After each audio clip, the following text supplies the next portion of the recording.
आम्ही सहाय्यक पोलीस निरीक्षक संजय राठोड, सांगली शहर पोलीस ठाणे, आमच्याकडे तात्पुरता पोलीस स्टेशनचा चार्ज आहे।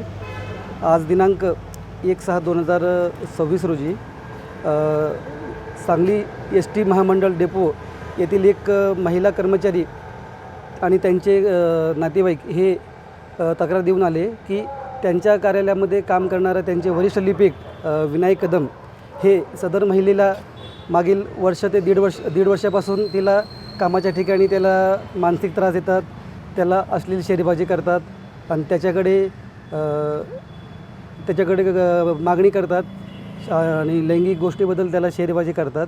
त्यामुळे ती सदरची महिला आत्तापर्यंत त्रस्त होती आणि दिनांक 16/5/2026 रोजी तिच्या कार्यालयात ती महिला काम करत असताना सदरचा आरोपित वरिष्ठ लिपिक विनायक कदम हे त्या महिलेला त्याला बोललेले आहेत आणि सदर महिलेला मनास लज्जा उत्पन्न होईल असे वक्तव्य त्या महिलेसोबत त्यांनी केलेलं आहे।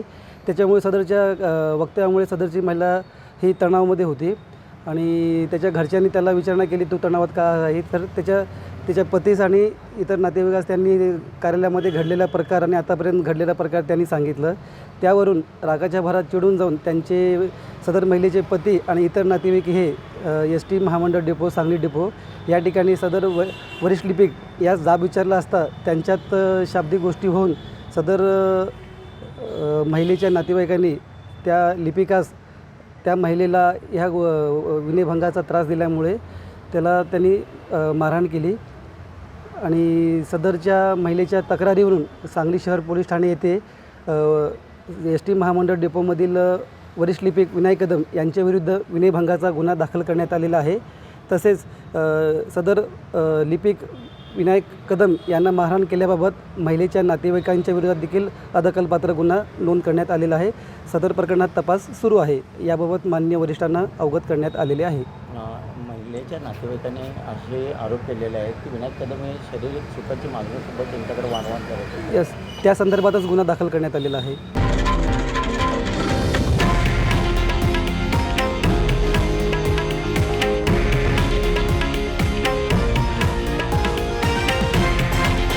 हे आहे देशातील नंबर 1 न्यूज नेटवर्क आणि आपण पाहत आहात TV9 मराठी, एकमेव।